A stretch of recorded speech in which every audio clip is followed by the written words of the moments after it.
देखिए कितना ही शोर कर लें, लेकिन मैं तकरीर पूरी करूंगा, उसके बाद असद इकबाल पढ़ेंगे। कर लो 2 घंटे शोर कर लो, 2 घंटे के बाद तकरीर करूंगा मैं, उसके बाद असद इकबाल पढ़ेंगे। ये इतने लोग इकट्ठे हुए हैं, तो इन तक जिस नाम से कॉन्फ्रेंस की किया, ये मसले के आला हज़रत कॉन्फ्रेंस, उसका कोई पैगाम तो पहुंचना चाहिए। तो अगर इस नियत से कोई शोर कर रहे हो कि तकरीर जल्दी से खत्म होकर असद इकबाल पढ़े, तो वो सुन लें कि अगर 2 घंटे भी शोर करोगे तो उसके बाद मैं तकरीर करूंगा और उसके बाद असद इकबाल पढ़ेंगे। ध्यान दीजिए, मैं जो बता रहा था उसकी तरफ तवज्जो करें। वलीमा निकाह का होता है।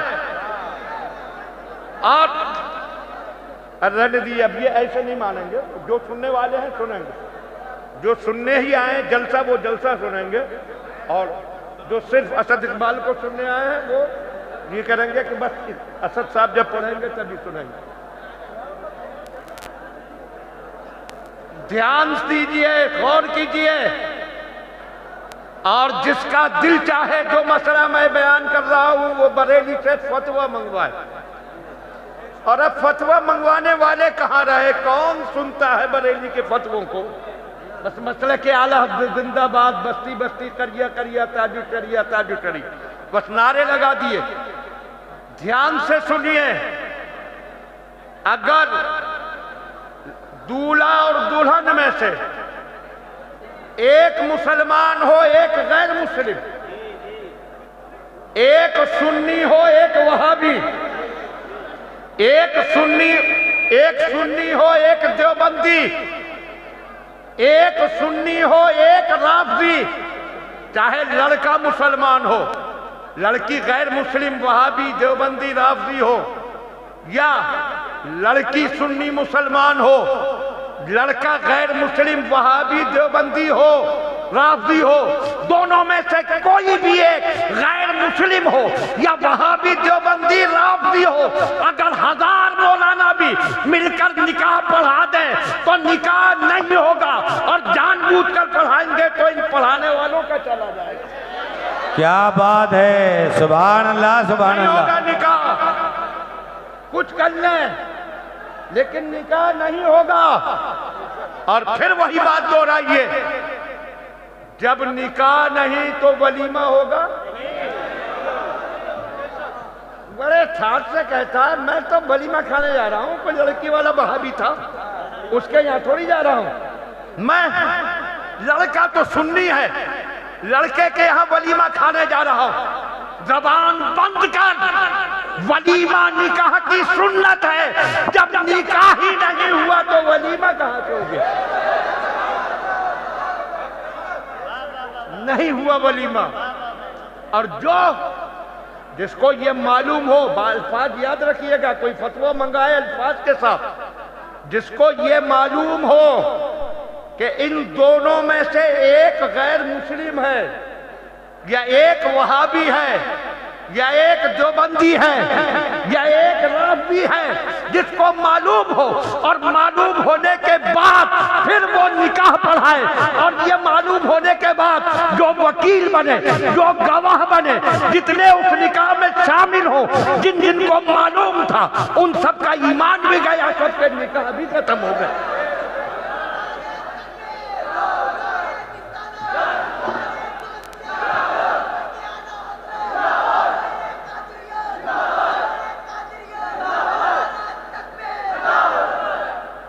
हाँ, ये मौलाना हसन रजा ने, इन्होंने कह दिया कि मुख्तार गोशा नशीन हो गया।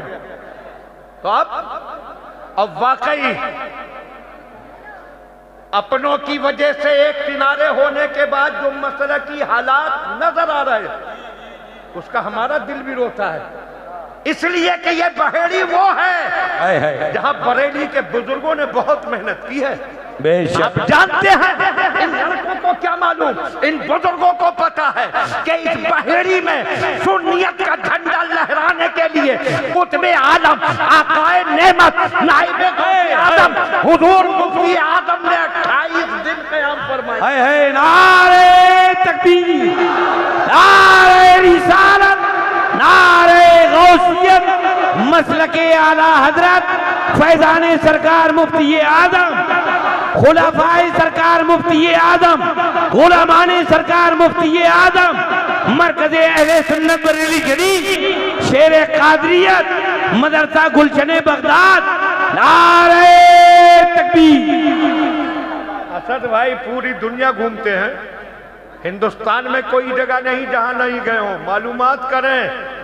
कहीं हुजूर मुफ्ती आजम ने इतना लंबा क़याम नहीं किया। ये सआदत बहेड़ी को मिली कि 28 रोज क़याम फरमाया।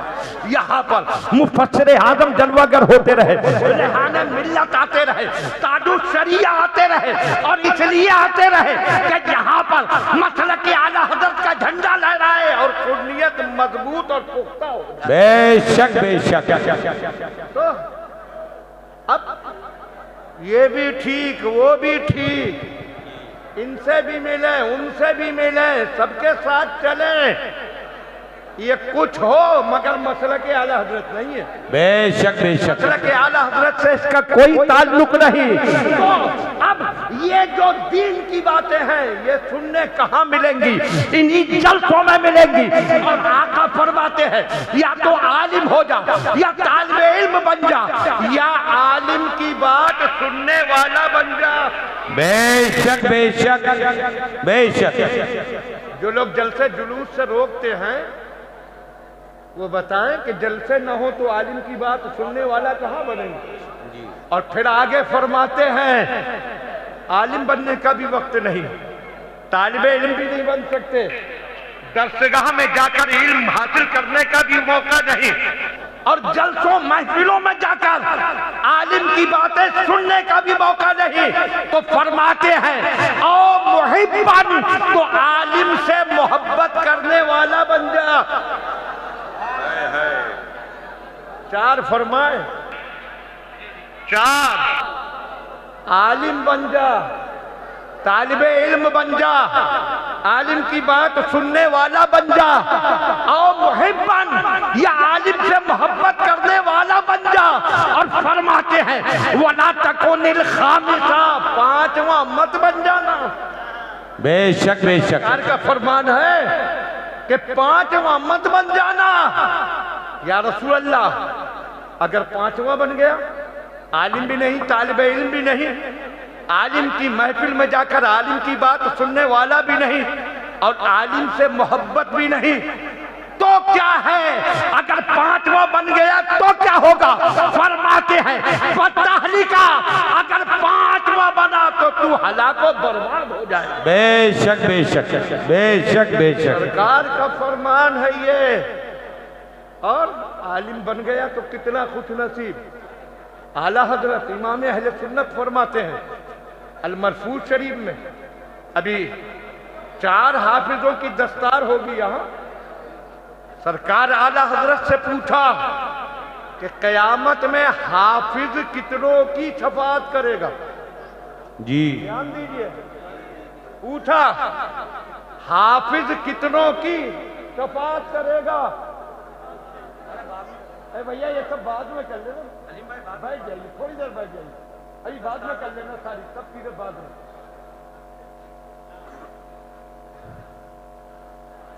तो आला हजरत से ये कौन सा माइक है भाई? सीटी बोलने पे दे रहा है, एक जगह सेट करिए ना। कहाँ का माइक उठा? सीटी क्यों देता है बोलने पे? आवाज कम कीजिए, सीटी हटाइए इसकी। आला हजरत से सवाल किया गया हाफिज कितनों की दस्तार करेगा? जो हुफ्फाज हैं इनकी तरफ तवज्जो कीजिए। तो आला हजरत ने हदीस के हवाले से फरमाया हाफिज कयामत में 10 लोगों की शफाअत करेगा। सुभान अल्लाह सुभान अल्लाह। उसकी शफाअत से 10 लोग जन्नत में जाएंगे। और उसके बाद आला हजरत ने आगे फरमाया कि शहीद 50 लोगों की शफाअत करेगा। सुभान अल्लाह। और आगे आला हजरत ने फरमाया कि हाजी 70 लोगों की शफाअत करेगा। हज मकबूल करने वाला, जिसका हज मकबूल हो वो हाजी 70 लोगों की शफाअत करेगा। हाफिज 10 10 लोगों की करेगा, शहीद 50 की करेगा, हाजी 70 की करेगा। और बात आई आलिम की, तो आला हजरत ने फरमाया कि आलिम बेगिनती लोगों की शफाअत करेगा। सुभान अल्लाह। नारे तकबीर, नारे रिसालत, नारे गौसियत, मसलके आला हजरत, फरमाने आला हजरत, इश्क मोहब्बत, शेरे कादरियत, नारे तकबीर, अज़मते उलमाए अहले सुन्नत। और उसके बाद आला हजरत फरमाते हैं कि जो भी आलिम से ताल्लुक रखता होगा, आलिम उसकी शफाअत करेगा। यहां तक कि आला हजरत ने लिखा कि लोग कहेंगे मैंने आपको वुजू के लिए पानी दिया था, उसकी शफाअत कर देगा।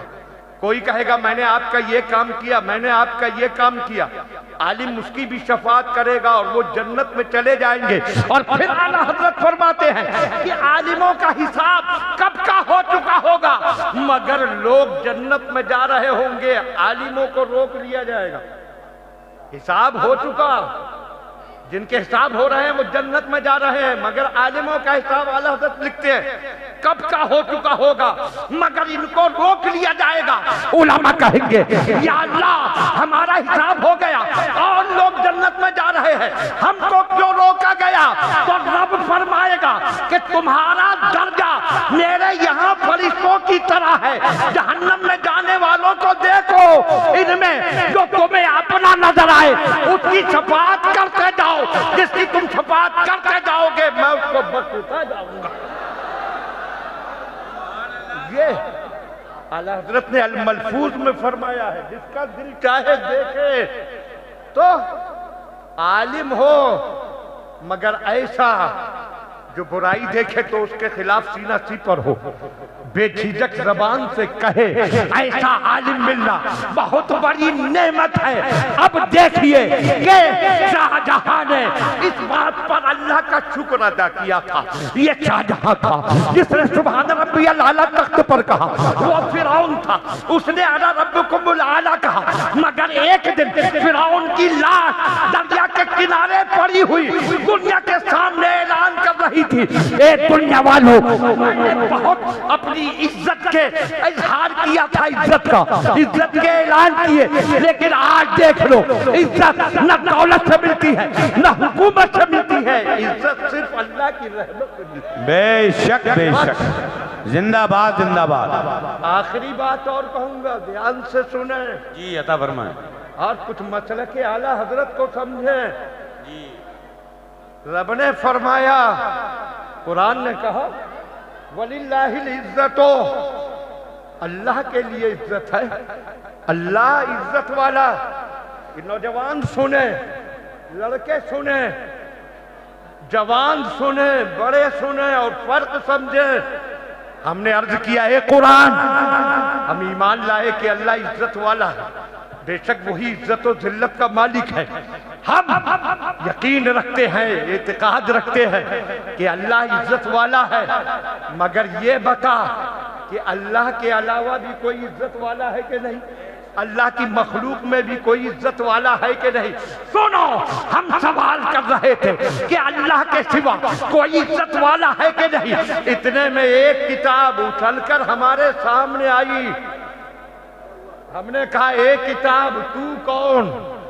कहा, मैं वहाबियों देवबंदियों की सबसे मोतबर किताब हूं, तक़वियतुल ईमान।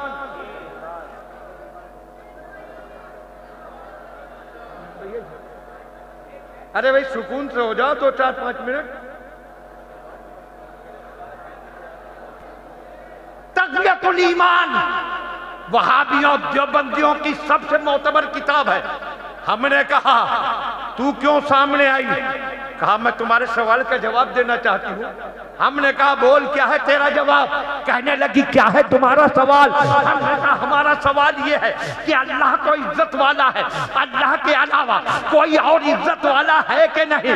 तो उस किताब ने कहा, साफ साफ लिख दिया, हर मखलूक छोटा हो या बड़ा अल्लाह की शान के आगे चमार से भी ज्यादा दलील। माज़अल्लाह, बिल्कुल यही अल्फाज तक़वियतुल ईमान के हैं हर मखलूक, कोई नहीं बता।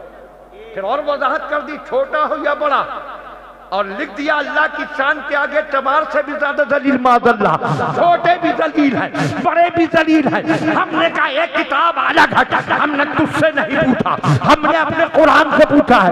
कुरान ये किताब कह रही है कि हर मखलूक दलील है, छोटे बड़े सब दलील है, कोई इज्जत वाला नहीं। तू बता अल्लाह के अलावा कोई इज्जत वाला है कि नहीं? तो कुरान ने कहा वलिल्लाहिल इज्जत वली रसूलिही वलिल मोमिनीन, अल्लाह भी इज्जत वाला, अल्लाह के रसूल भी इज्जत वाले, और रसूल के गुलाम मोमिन भी इज्जत वाले। नारे तकबीर, नारे रिसालत, नारे गौसियत, मसलके आला हजरत, मुसलमानाने अहले सुन्नत, शेरे कादरियत, जश्ने दस्तार बंदी, मदरसा गुलशने बगदाद, नारे तकबीर। आखिरी जुमले हैं, समझे, फर्क मालूम हो सुन्नियत और वहाबियत का। कुरान ने कहा अल्लाह भी इज्जत वाला, अल्लाह के रसूल भी इज्जत वाले, मोमिन भी इज्जत वाले, और वो किताब कह रही है हर मखलूक दलील, छोटे दलील बड़े दलील। हमने कहा एक किताब अलग है, हम तुझसे नहीं, तुझ पर ईमान नहीं रखते। हम एक किताब तो क्या है, हजारों किताबें हमारे कुरान से टकराएंगी तो हम सबको ठोकर मारते जाएंगे, कुरान को सीधे से लगाते जाएंगे। अब हमने कहा देवबंदियों की तो सुन ली, देवबंद वालों की सुन ली, बरेली वाले की भी तो सुने, वो क्या कहते हैं। हमने कहा ए बरेली के इमाम अहमद रजा, ऐ सुन्नियों के पेशवा, ये किताब कह रही है कि मखलूक में कोई इज्जत वाला नहीं, और कुरान कह रहा है रसूल इज्जत वाले, रसूल के गुलाम इज्जत वाले। आप बताएं आप क्या कहते हैं? तो इमाम अहले सुन्नत की रूहानी सदा आई, तुम मुझसे आज पूछ रहे हो, मेरा ऐलान पूरी दुनिया में गूंज रहा है, अर्ज़ हक है मसनद रिफत रसूलुल्लाह की, देखनी है हश्र में इज्जत रसूलुल्लाह की। नारे तकबीर, नारे रिसालत, नारे गौसियत, मसलके आला हजरत, कलामे आला हजरत। हमारे रसूल दुनिया में भी इज्जत वाले और क़यामत में भी इज्जत वाले। हमें बरेली देवबंद से क्या मतलब था, मगर देवबंद ने कुरान के फरमान को ठुकराया, हमने देवबंद को ठोकर मार दी, और बरेली वाले ने कुरान का झंडा लहराया तो हर सुन्नी ने बरेली वाले का झंडा उठा लिया। आला हजरत को इसीलिए मानते हैं कि आला हजरत अपनी तबीयत से कुछ नहीं कहते, जो कहते हैं नबी की शरीयत से कहते हैं। तो मसलक आला हजरत पर मजबूती से कायम रहो। सिर्फ कुछ मत कहिए, जब उन लोगों का मकसद यही है कि उठे बैठे डिस्टर्ब करें, कोई क्या करेगा। तो आप थोड़ी देर बैठ जाओ सही, अगर तुम लोग गड़बड़ करोगे मैं तकरीर और बढ़ाऊंगा, मैं खत्म कर रहा हूं तकरीर।